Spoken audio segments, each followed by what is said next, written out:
Travel and photography go hand in hand. We travel the world to experience it and see everything that the world has to offer us, and we document nearly every moment of our trips now through our smartphones and through our photography, and allows us to share our experiences with the world as well.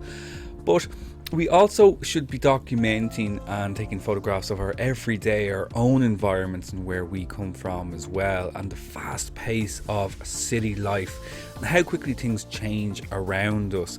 Travel and street photography go hand in hand, as we'll see throughout this lesson, and we can do even more with our photographs and tell amazing stories. My name is William Eames. I am your course educator, and welcome back to a module 2, lesson number 4 of smartphone photography.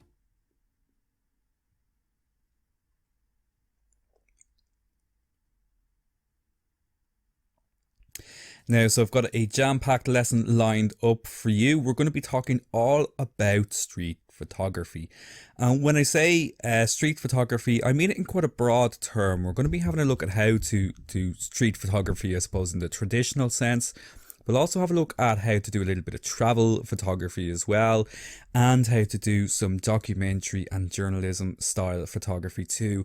And as you're going to see throughout this lesson, there's quite a lot of crossover within these areas.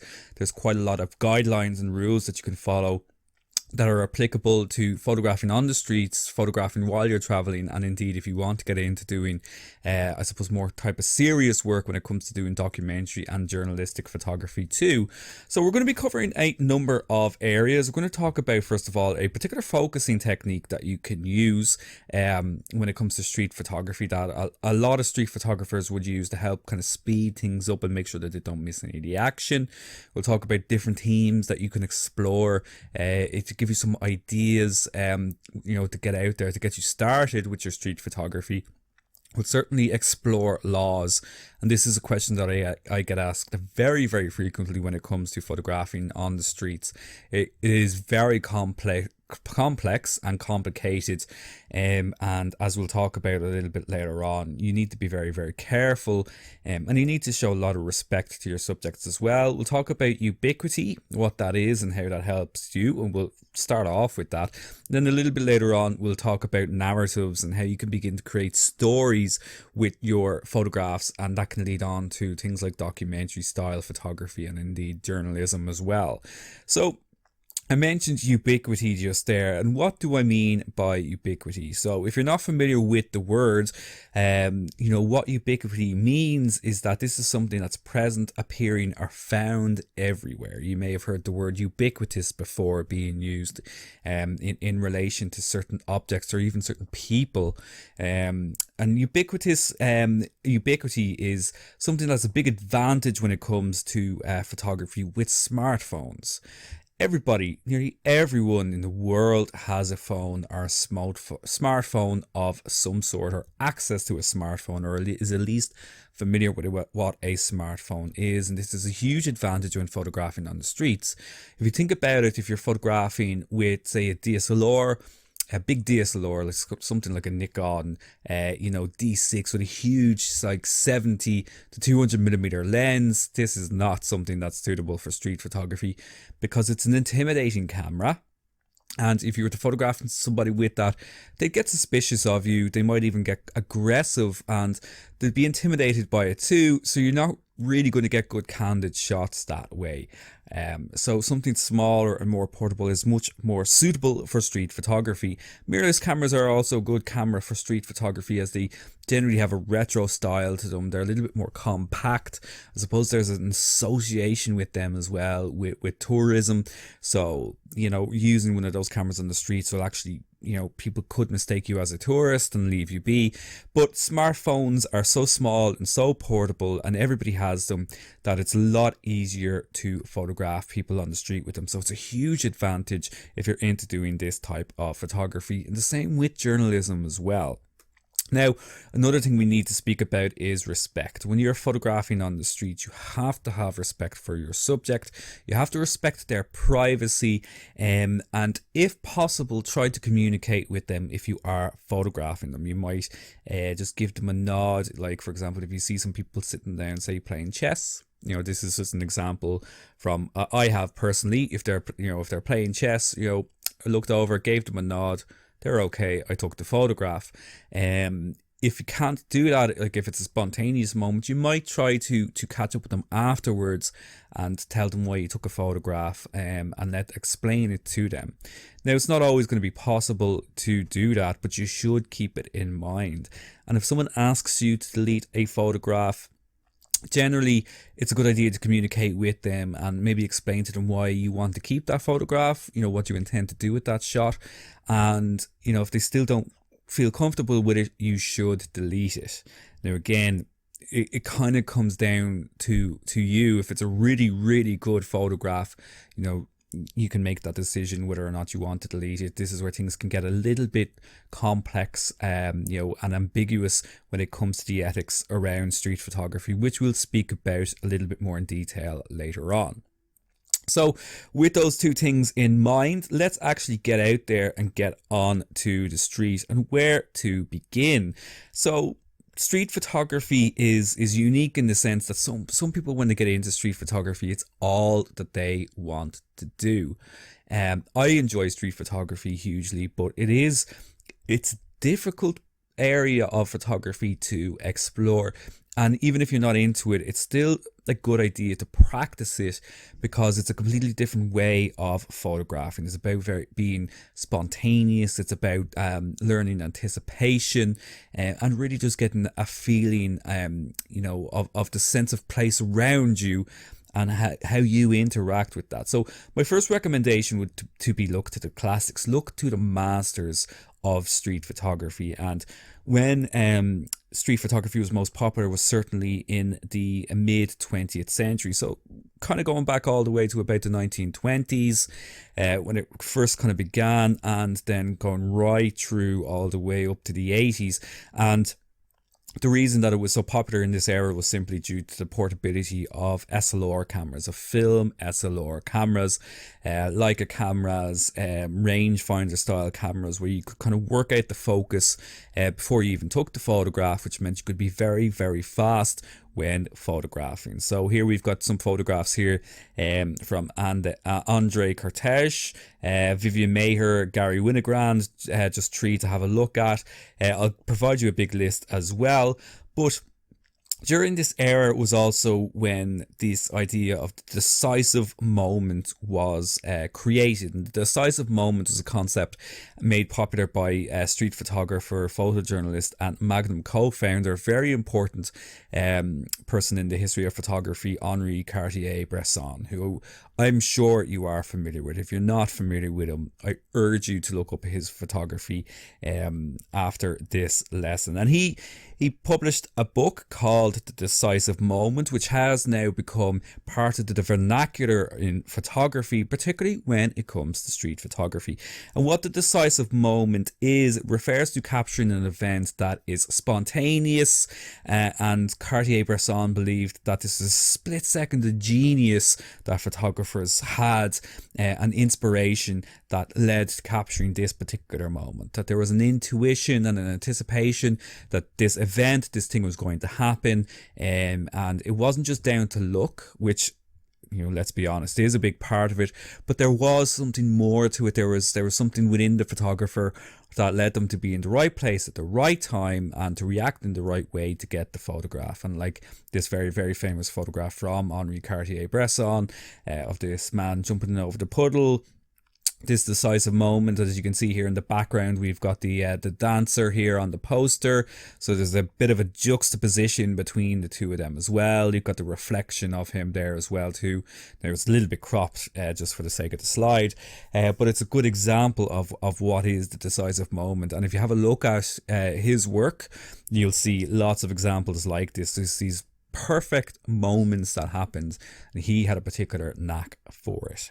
A very difficult thing to learn, but if you want to, if you're really into your street photography, it's recommended that you look more at the decisive moment and certainly seek out the book as well. Now, with that in mind, there is so many photographers that I recommend that you check out as well. So, check these out afterwards too. In the recording, I'll put it into the notes as well, so you can look these up. I've tried to make it as broad as possible to include as many people as I think you should be looking at. Now, obviously when you're looking at these, you're going to see that the majority of photographers are men, and it just unfortunately was just simply the way it was, in this time period. But that's not to say, you've got like people like Lisette Model, you've got Helen Levitt, Diana Arbus, these amazing photographers who are brilliant on the street as well. If you've been Mayher, I actually don't think I have Diana Arbus's name there. Oh, I do. So, it's worth checking them all out because they all had their own kind of unique styles, and you'll certainly discover that when you start researching them as well. Okay, so really, really cool. Check them out after the lesson. Now, I mentioned earlier on that there was a particular technique that's used when it comes to street photography. Now, this is optional, of course. You'll develop your own way of shooting when you're out there on the street, but you may find this to be useful, and this is AEAF lock, and that stands for auto exposure and autofocus. Now, we're much more focused on the autofocus part of it. The auto exposure, basically what that means is that the exposure settings won't change, and similarly with the AF, the autofocus won't change either. So what you'll find is that when you're out photographing on the street, that in general your lighting conditions are not going to change dramatically. If it's a sunny day and there's a little bit of cloud cover, you might find that the clouds going past the sun will change the light frequently. But in general, if it's a cloudy day or it's a bright clear sky, your exposure settings are going to remain constant. So you could set the AE lock and the AF lock. They happen at the same time, and you could just work away. So how it works is that you simply open your camera from the camera app. You tap the screen to focus and expose your image. And if you hold that point, you'll see it come up with the AE AF lock banner on the screen, and you just lock it down to focus. What that will mean is that the focus will not change, so you can continue to photograph away. Just pressing the exposure button, you can move the camera around. It's not going to refocus until you unlock it by simply pressing the screen again, and that means that you can pick a particular point in an image, and just continue to work away on that. So say, for example, like in this shot, the photographer would lock the focus and it looks roughly about 1/3 of the way into the scene. They can lock the focus there and they can just keep snapping away. And what that means is that you could just wait until your subject comes into about 1/3 in front of you and take the shot, and you will know that they are in focus. This is brilliant if you want to be a little bit more discreet. It's brilliant for anticipating action and anticipating things that are going to happen, because you could wait till someone walks into the frame and quickly snap the photograph, knowing that the focus is going to be correct. And this is based on a technique that would have been used when the photographers were out there using their rangefinder cameras, or even using their SLRs as well, where they were setting the aperture at a certain f-stop and the focus at a certain range, so that they could ensure that everything was always going to be sharp and that they could work very, very quickly. And you can just simply unlock it there to tap anywhere on the screen, and then change it again as the light changes. So when to use AF, this is a good example here of it again. So the photographer here, they would have picked this spot. They would see that the light was coming through here, creating this little pocket of light, set their focus here, and waited until somebody walked through this and simply took the shot, knowing that it was going to be in focus. They wouldn't have to refocus because they've already set the focus. It's like pre-focusing the image and then just waiting for the action, waiting for all the pieces to fall into place to take the photograph. And if you can master this technique, you will find that your street photography will become significantly easier and significantly better as well. Now, moving on from that, then, just to give you a few ideas when you're out there photographing on the street, because it can actually be tough to find things that are interesting. And this is where the idea of having a theme in mind when you're heading out there to photograph will keep you focused. And of course, you might just come across some other wonderful things happening when you're out there. But having a theme at least is something that you can fall back on. It's a plan that you have. Because I have to say, personally, one of the most frustrating things for me is when I go out photographing and I'm not really sure what I want to capture. And then I end up not capturing anything and I come home and I don't feel so good about it. So it's a good idea to have a team, which you should consider like a plan, and it'll just lead to great stories as well. And what you need to remember when it comes to street photography is that, okay, you're going to get these images where one single photograph is going to be brilliant, but sometimes it's not just about that one photograph, it's about a collection of photographs that will actually help to tell a much better story. So just a couple of ideas for you to check out. Simple ones: transport's a great one. Think about how people get around the city, all the different types of transport that there are. So you might, concentrate on photographing, say, trains in your city. You might try to capture a train. You might try to capture a plane. You might try cars, bikes. A real challenge would be to try and capture them all at once. Imagine trying to find a point where you can actually see all of these modes of transports in one single area. So think about that. Markets are great because there's loads of stories happening in markets, open air markets. Lots of characters typically running the stalls and so on. And then obviously then a lot of interaction from people, in those markets as well. Even just signs, simple street signs. Cities are designed to help people move around them as efficiently as possible. So think about photographing the signs showing us telling us where to go, really, and how we interact with that and interact around the city. Think about opening time, closing times for shops and shopkeepers, that activity that's happening throughout the course of the day. I mean, if you're out there photographing all day, you could be capturing opening time, capturing some of that activity happening throughout the day, and then capturing closing time then as well. You've got yourself a nice little story. Pockets of light, like we saw in the previous image. You might wander the city and you might find that at certain times of the day light is coming through the buildings, especially if you're living somewhere with a lot of high-rise buildings, but there's just these pockets, these streets of light, and you might just put yourself there for a little bit of time and try to capture people walking through them and so on. Flowers in the city.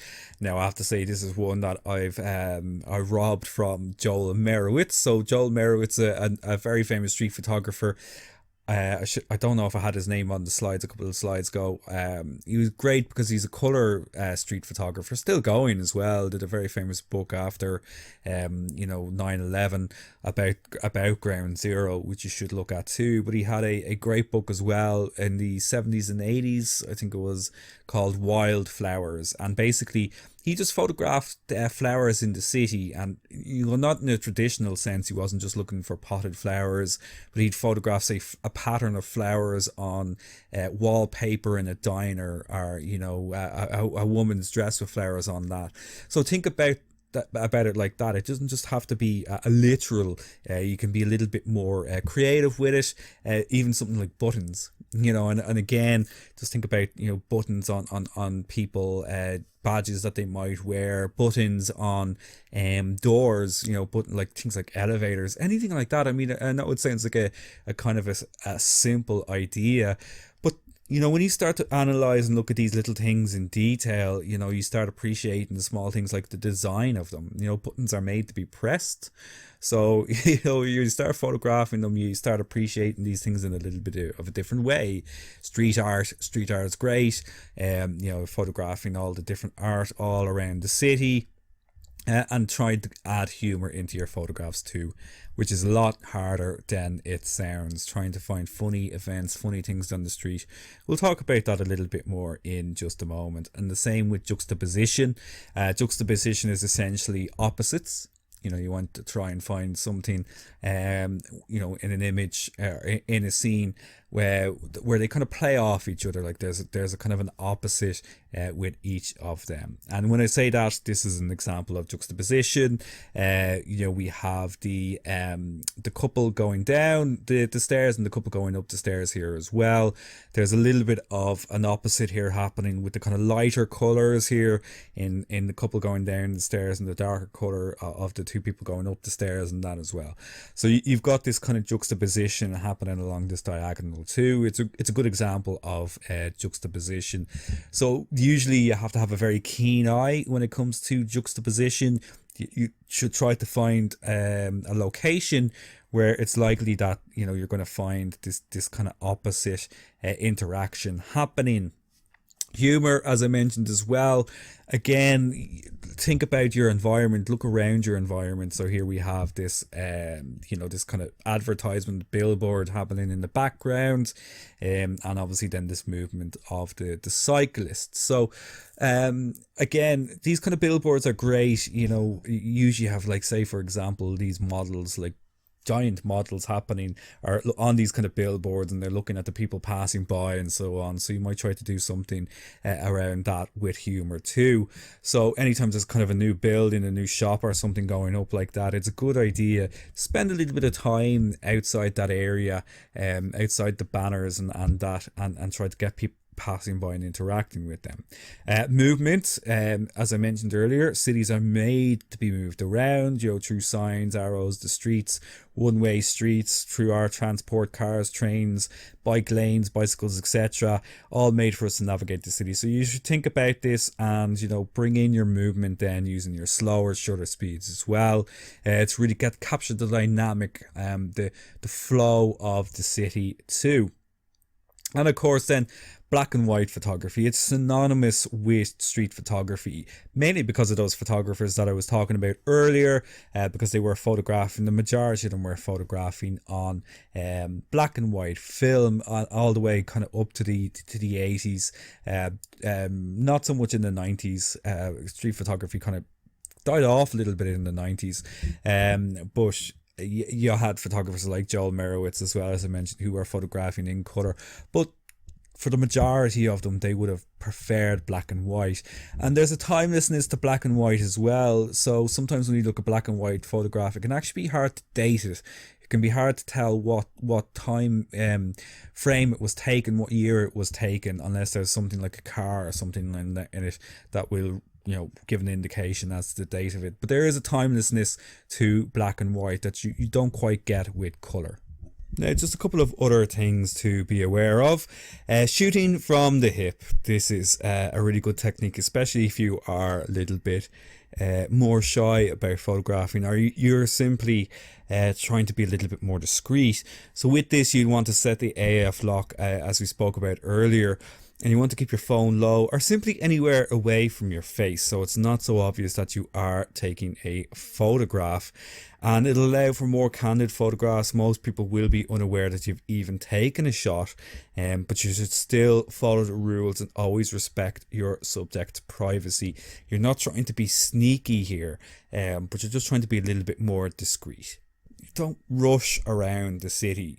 Pick a point and just wait. Give yourself a little bit of time and be patient. If you keep moving around the city, you're probably going to miss more moments than you're actually going to capture. If you just slow down, you find some, say, interesting architecture or an interesting street, or you see that there's a street performer or there's something going on, just stop and wait. It could be as little as 10 minutes of your time just stopped in one location, and you could get a great photograph. So do think about that as well. Just think one location, spend a little bit of time there, and see what happens. Something may come of it, something might not come of it, but you'll never know unless you try. And here's a good example of that. So, very famous photograph we had a look at earlier on, the Moudon by André Cortège from 1928. And as you can see here, we've got the two photographs happening before it, and then suddenly all this is action just happened out of nowhere. Suddenly we've got this person carrying the parcel in the foreground, we've got the men walking in the background, the train starts up, and the steam starts coming out of it as well. So In the first photograph, completely different, just empty kind of space, some architecture happening here. Second photograph, we've got the train entering into the shot, and then the final shot, it just all comes together. Now, obviously, he's also kind of changed his perspective a little bit in this shot, but this is an incredibly famous photograph, and it's just, as you can see here, just taking a bit of time, a little bit of patience, and just waiting, and it all comes together. And finally then, I mean, if you really just want to get the shot, just ask. You should be friendly and approachable. Dress like a photographer or a tourist. I know that sounds a bit odd, but, you know, if you're out there photographing, I don't know how to describe how you dress like a photographer, if there's like a kind of a uniform in that. But I suppose, you know, you should dress stylishly, like the way that the type of photographs you want to capture. So, for example, if you're into, you know, capturing people who are well dressed and who are hip, maybe you should dress like that as well. Or if you want to play it safe, you could dress like a tourist. You know, you could dress like someone who is visiting the city, because you're less likely to offend people. They might just be like, okay, you know, this is someone who's just exploring and getting shots of the city. So it's a good idea to do that as well. You're actually less conspicuous than, you know, if you were dressed normally. Most people will simply be happy if you just ask them, just communicate with them. Most people will be flattered if you go up to them and say, look, I really like what you're wearing, I think you look great, do you mind if I get a photograph? You know, and most people are happy to chat to you. They might strike up a conversation with you about what you're doing and why you're doing it as well. Just comment on their style. Flattery will get you everywhere. I'm sure you've heard that phrase before. And again, it's the same when you're out there on the street. Now, obviously, you know, be flattering in a respectful way as well. You know, when you're commenting on someone's appearance, you know, just, you know, be smart about it. You know, don't be kind of leering or anything like that with it. Just give a compliment, you know, a nice compliment that's, you know, not likely to cause any type of offense. It's a minefield, an absolute minefield when it comes to street photography, but it is a lot of fun and it can be really, really highly rewarding. Now, importantly, I mentioned laws and etiquette earlier, that we would discuss them, and as I just said, it's a minefield when it comes to street photography and the rules and everything around it. So laws are different in every country, and this is why I can't really give you a definite answer here when it comes to street photography, but laws are different in every country. Some countries it's illegal to photograph people on the street without their permission, so you definitely have to check that. Some countries it's okay to photograph people on the street, but it's not okay to photograph them inside buildings or public buildings, so you might also have to check that as well. Some places it's not against the law to photograph people on the street, but it's very disrespectful, it's impolite. So again, you need to think about that, especially if you're traveling, especially if you're going to a country and this is you know, something that's frowned upon. It's not necessarily against the law, but it's just impolite to do that. You definitely want to check that out as well. Some countries it's illegal altogether. As I've mentioned, it's not okay to photograph people on the street without permission, and you cannot use photographs you have taken of people for commercial purposes. However, artistic purposes is generally acceptable. So say, for example, you're photographing somewhere on the street, it's okay for you to do so. You capture a photograph of somebody and, you know, there's an artistic quality to it. You want to put it on your Instagram, maybe you even want to put it into a gallery. That's generally okay because there's an artistic merit to it. However, if you photograph somebody and then you sell it and it's used and it ends up going on a billboard, are you making money? Are you profit off that? That's where things can get very, very difficult and complicated. Technically, you own the rights to the photograph. The photographer owns the copyrights to their work. And we'll speak about this. We'll be doing a lesson all about business in a few lessons where we'll expand upon this a lot more. You own the copyrights to your photos unless you sign them away. So say, for example, you do a job for a company, they might ask you to sign a contract where they own the copyright to your shots. It's entirely up to you whether or not you give them that copyright or not. But if someone tries to claim a copyright of themselves in a photograph you've taken, I know it sounds crazy, but they actually can't do that. You own the copyrights to your shots. So it's a very complex, very, very tricky area to navigate.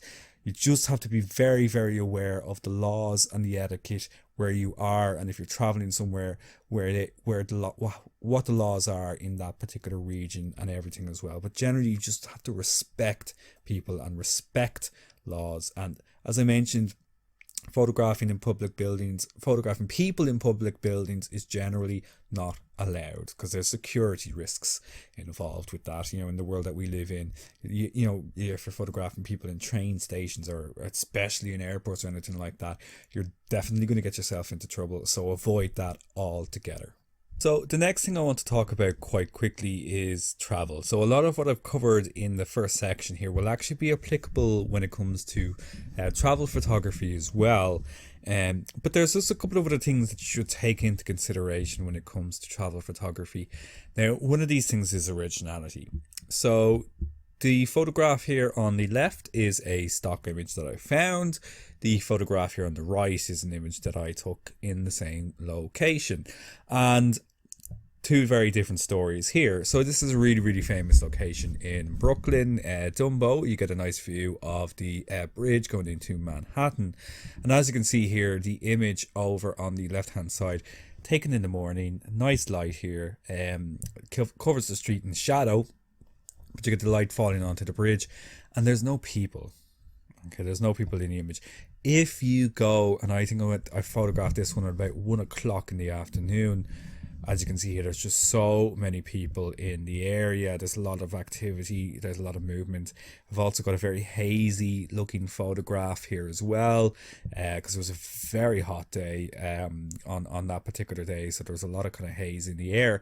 It is very difficult to be original when you're photographing, when you're doing travel. So it's a good idea, and as you're going to see, we're going to talk a lot about planning. But there's still a desire, obviously, to go and photograph these areas. I couldn't wait to photograph this location. And, I was a bit naive. I should have been, aware that there was going to be loads of people there. But it was still great to go and see it anyway. But if you want to photograph and you want to make travel photography something that you could potentially make a living off, you need to think a little bit outside the box when it comes to photographing very famous landmarks. Here's another example. Google search for Instagram lavender fields. And as you can see here, we've got so many of the same type of photographs here. So many people photographing themselves in these fields. So it's a very popular location to go and photograph in these lavender fields in France at a particular time of the year. So it's and obviously you can see some people have some slightly different takes on them, some over editing in the photographs.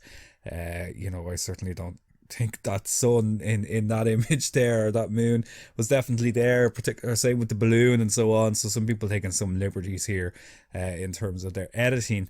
But what the reality behind this then as well is that this can also be something that's really detrimental to an area. So this kind of phenomenon of people going to these areas to get photographs for their Instagram and not realizing the impact that they're having. So this is the protest from the farmers in this area, pleading with people to be a little bit more respectful, to not leave their rubbish around, to not trample over the lavender and so on.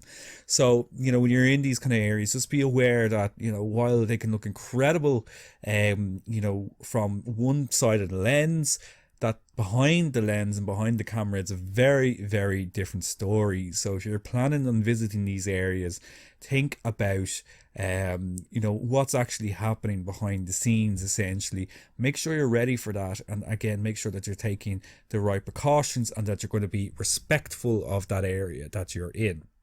But planning your travel is the exact same as if you're planning for a holiday. Now, I think you need to make a conscious decision as if it's a holiday or is it a photography trip. And the reason that I say that is because, when I go away with my wife, and, one of the first things I want to do is I just want to go around and photograph. I'm in a brand new area, and, it's kind of like when you're like a kid in the candy store.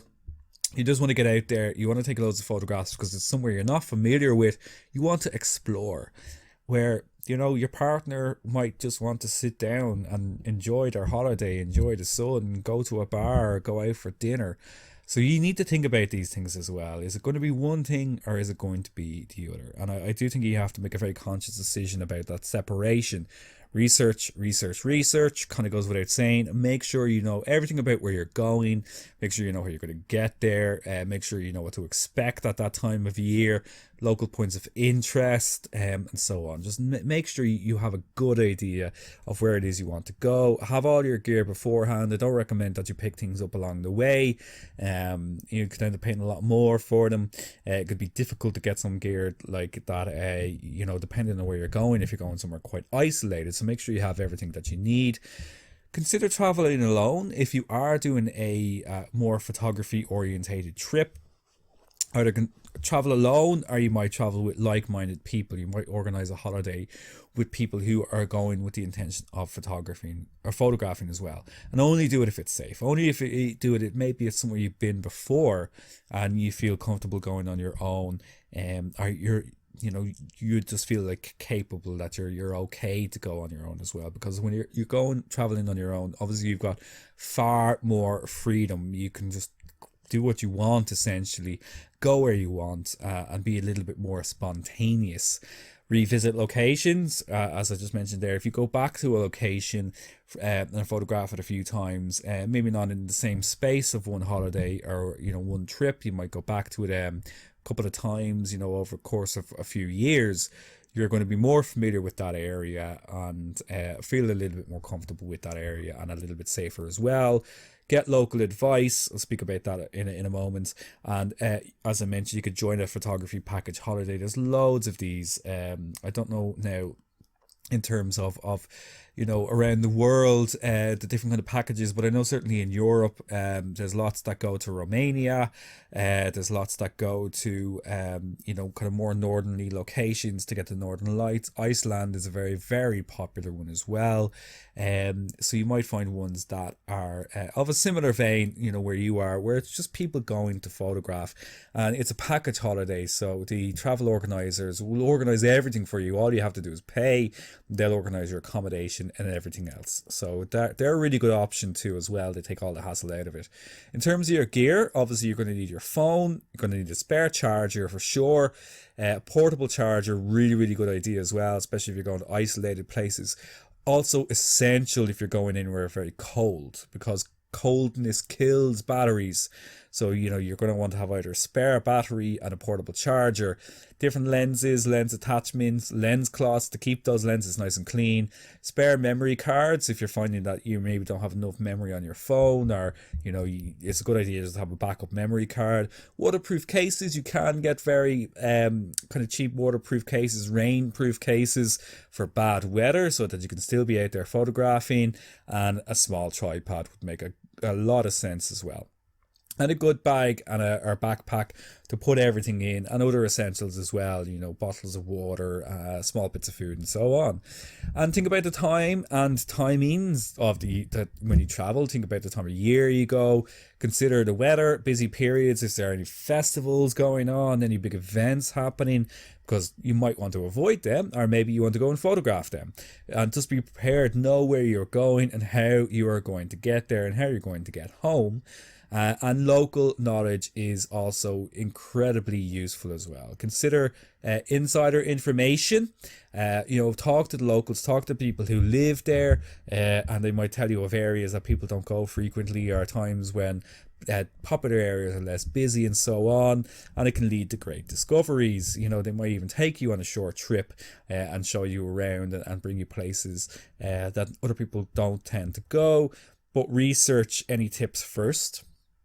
So, if someone tells you to go and check out something, make sure it's something safe. Taxi drivers, bar owners, market sellers, just locals will all be able to help you out. But don't be naive about it. Always consider your safety. Take every bit of advice with a grain of salt. As I mentioned, if someone tells you to go and check out something, look it up on your phone and research it. Make sure it actually exists. Make sure it's in a safe area and so on. Don't just walk blindly into somewhere without knowing where you're going, because you could end up, putting yourself in harm's way. And, think about starting a blog. I mean, if you're really into doing this type of photography, it can actually lead to a career. You could end up writing, for kind of one of these kind of online travel magazines, and so a good way to kind of get noticed is with a blog. There's lots of blogs out there, but if you link it to your Instagram and you promote it through Instagram and that as well, you can link people directly to the blog, direct them there. And if you're into doing your writing as well, you're good at writing and you've got good images, you could get noticed, and then you could end up being paid to travel. But again, this is something we'll talk about when we come back to our business side of photography at a later stage. Now, we just have one last section to go through before we finish out this lesson, but let's just have a quick look at what's coming up in the next lesson, which we're going to be talking all about studio photography next week. So we're going to have a look, first of all, at how we can photograph food, product photography, how to create a basic setup for doing things like jewelry photography and so on. We'll have a look at how to do all of that in the next lesson. Now, following on from that then as well, of course, we have our skills, and we certainly adding a lot of skills. This is a very long lesson and we still have a little bit left to go, but certainly our vocabulary has improved, our technical ability, particularly if you can get down that AEAF lock technique. That's going to be a massive advantage to you for this type of photography. And editing, and when I speak about editing is just not about doing our post-production, it's also about thinking about your best shots and picking your best shots, which we're going to speak about right now, in fact. So moving on to topic number 3, we're going to talk all about documentary and journalism, and this is a huge area in photography. So I'm really just going to give a quick, I suppose, overview of documentary and journalism. And as you're going to see, there's quite a lot of blurred lines, between documentary and journalistic type of photography, travel photography and street photography. But what's the difference between journalism and documentary? So journalistic photography, first of all, covers a current event, is typically a single photograph or a couple of photographs that would give an insight into what's being covered. It communicates a message very, very quickly. So, war photography would be one that we're all quite familiar with. A single photograph can, give a good representation of war, like this photograph here from Don McCullin, the shell-shocked soldier from the Battle of the Hue. I think it was 1968, if I'm not mistaken. And these are photographs that would appear in newspapers and on news sites daily, like Associated Press type of photographs. I mean, if you do want to see kind of photojournalism summed up, definitely check out Don McCullin, amazing photographer, still active, and he did kind of reporting from the major kind of war-torn areas and so on throughout his career, but he's also a brilliant landscape photographer as well. So definitely have a look at his work, and it'll give you a very quick idea exactly what photojournalism is. Documentary photography tends to go deeper into an issue, like whether it's social or economic or an environmental issue. It'll explore the causes, maybe the consequences of the subject. Maybe it'll be done after the fact of an event. Maybe it will be done during an event or in the lead up to something. Say like a presidential race or something like that. You might do a documentary on, someone who's trying to get elected and so on. But they're used to tell a story and to create a narrative. So you use more than one photograph typically to create the narrative. And I mean, here's a great example. Nadav Kandar, again, a brilliant documentary photographer, also an exceptional portrait photographer as well. And I mean, if I just give you one word here, Chernobyl. So this is work all about that area. This is one image from a selection of 28 images all about this area and the aftermath. So this is part of a series of work that come together to tell a story. So definitely check him out as well. So documentary and journalism, they definitely cross over. The lines are blurred.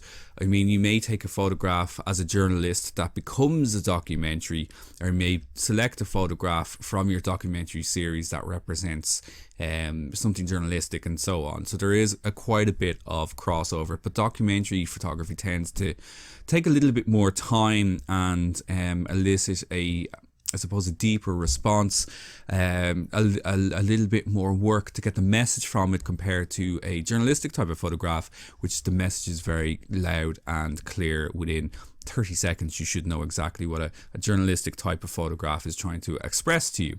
So just a couple of things to think about when you are doing this type of photography. What you are doing is creating a narrative. You're telling a story. So think about how stories are told. Think about, from your basics like your fairy tales, the stories you grew up with. Think about stories in cinema. Think about, how stories are told in newspapers and so on. Just think about how we communicate, how we would tell a story to our friends. And think about that when you're photographing. So look to books. That's the obvious one to begin with. Cinema and painting as well, for a better understanding, for a visual idea of how to create a narrative. And I mean, think about this then as well. Sometimes books, sometimes cinema, they're not told in a linear perspective. They might jump around with the story. But if you're beginning with this, if you're new to it, I do recommend that you start with something a little bit more linear before you start creating more complex, complicated narratives. And as I mentioned there, narratives are not always chronological. They don't always start from A and go to B all the way through to Z. They might jump around a little bit to mix up the narrative a little bit more. And you are telling a story through multiple photographs. So think about the order of the photographs. And some of the photos are better than an individual. You might have one, what we call a key image, one image that stands out from the rest and then comes to represent this project, this narrative. But really, it's about the sum of all the parts. So all the other photographs are going to be important with it as well. And you should try to create a narrative that's not based around one single image. Every image should be capable of standing on its own, but when they come together, they create something that is much, much stronger. Okay, so visual consistency is needed then throughout, which means that you shouldn't be jumping around different styles when you're photographing, doing a narrative. You should stick to a style. And what do I mean by that? Well, let's just use some fashion images for an example. So here we've got 4 images all photographed by the same photographer. And as we can see here, there is a consistency here to the look, to the tone, to the style of the photographs. I'm not sure, whether they were for kind of like sunglasses campaign or something like that. Maybe they're just created for a portfolio. But we can see here, there's definitely a certain look. We've got what's called a kind of a high speed sync type of look, where these are shot during very bright sunlight, but we can see there's kind of a darkness to the background. There's definitely some kind of flash or light here, as we can see with reflection happening here in the sunglasses, to give this very distinct look. And the photographs work together. There's a style, there's a consistency to them. Now let's just change out 2 of these photographs, or 3 of these photographs I should say. Now we have, these are all again from the same photographer, but now we've got something that's not visually consistent. Okay, so we've got a travel photograph thrown into here. We've got the image of the streets of New York here as well. Tonally very, very different, very, very different, and kind of breaks up the narrative. Even though we've got another fashion type of photograph here as well, it's done in a studio. It's it's lit very, very differently. We've got a different kind of look and a different kind of quality to it as well. So the images are no longer consistent, even though they're done by the same photographer. So visual consistency is about keeping the same look and the same feel to the shots overall, because you can really throw the viewer off if you throw in something that isn't consistent. Now, likely, if you're looking for inspiration or you're not sure where to begin when it comes to doing kind of documentary style photography, more than likely, hopefully you have one of these at home, which is your family album. And I mean, if you may not have one yourself, but your parents certainly might, or your grandparents.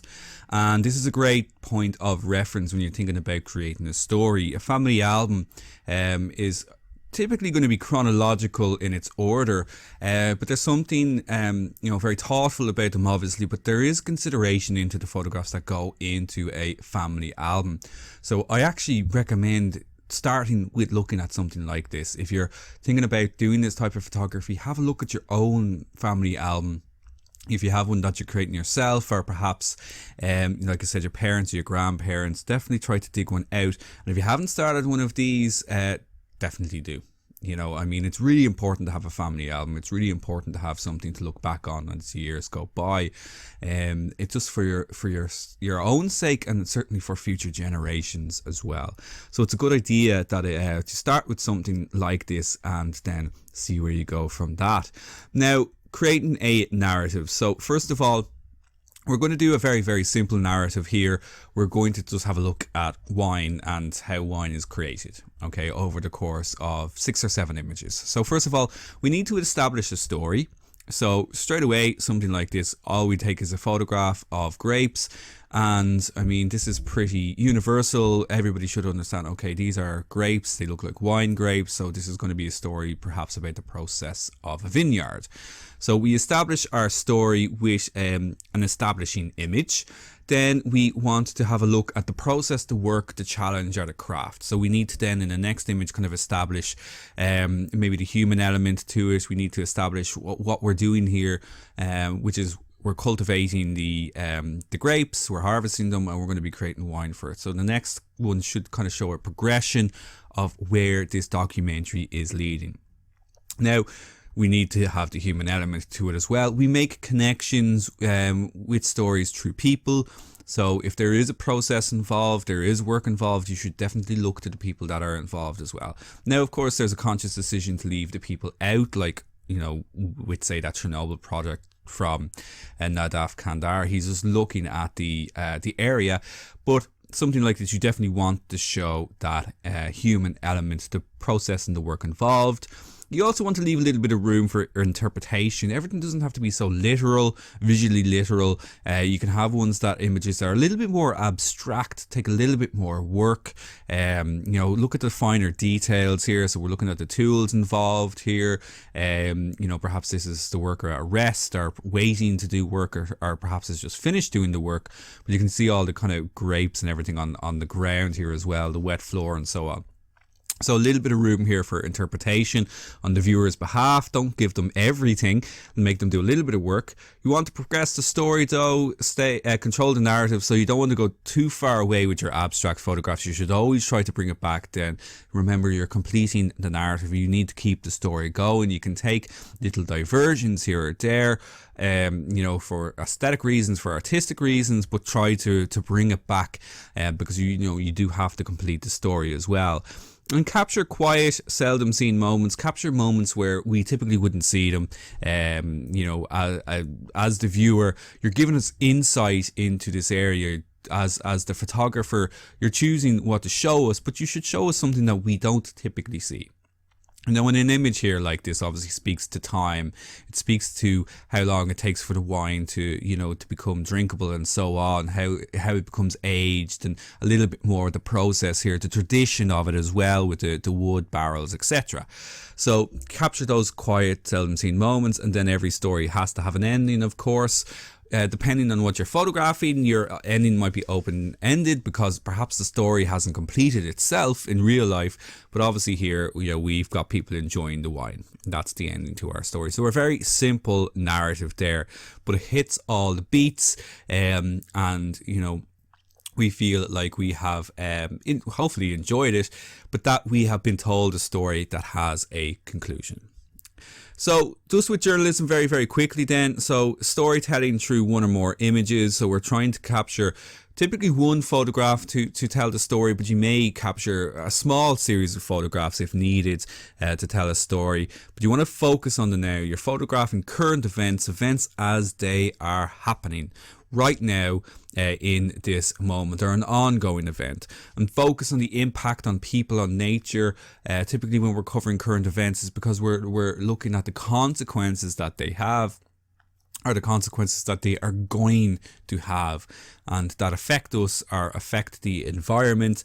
And if you are doing journalistic photography, you want to become a journalism or get into journalism, you need to submit many photographs to the right places. So you need to, first of all, do your research around here. Look at local publications, news publications that are in your area to begin with, and then you can kind of progress on out of there. It's a difficult area to get into, absolutely. And journalists now, they're all freelance. They typically don't get hired by papers or magazines because they simply can't afford to be paid anymore.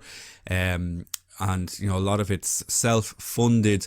They look at what's going on in the world. They travel to those areas in the world, and they can sometimes put themselves in harm's way to capture these photographs. It can be a very, very dangerous lifestyle, but it can also ultimately be then a very, very rewarding one as well. As I mentioned, though, get started with local publications. Look to your own local outlets. Get in touch with them. Just send them an email. They're not going to say no to people submitting photographs for them. You might need to start, for free initially, getting some of your photographs published. And as you begin to build a name for yourself, then you can start charging for your photographs as well. Typically, there'll be a certain rate depending on the type of the publication, that you're working with, and you can go from there. But as I said, it's a huge area, and really we'd need a lot more time to look at it than we have. But we've already gone way over time, so I'm going to have to leave it there for now and finish out this lesson. Now, so that is the end of this lesson. Finally, a very, very long lesson, but I do hope that you enjoyed it. What we're going to be having a look at then in lesson number 5 is we're going to talk our first part of studio photography, which is focusing on products, focusing on food, things like jewellery and that as well. Our second part of studio photography will then focus on people, portraits, fashion, newborn photography. So we're going to be getting into all things studio next week.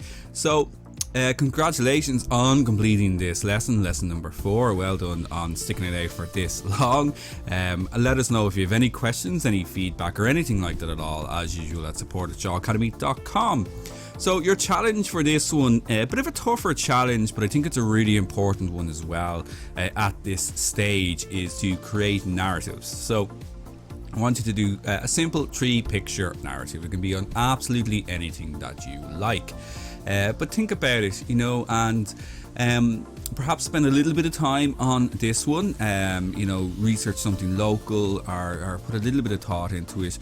Try not to just do something where you're just taking 3 photographs rapidly and putting them together, unless there's a specific reason, a specific purpose to it. But maybe think a little bit more about it, and your narratives don't have to be done very quickly. They could be done over time. But it's important, really, for this challenge, what I want you to get out of it is to learn how to be able to tell a story using photographs, to put images together. And this is really important because then, when we get further down the line and you start thinking about putting things like portfolios and that together, this is a key skill that you are going to need. So 3-picture narrative, Shaw Smart Photo, as per your usual. Thank you so much for posting your photographs, continually using that hashtag as well. It's really, really growing. There's a huge number of photographs there now. It's great to see it. So we'll leave it there. So thank you so much for joining me for this lesson. We're halfway through module number 2 now. So well done on making it this far. And I will see you all back again here for lesson number 5. Until then, take care of yourselves and bye bye.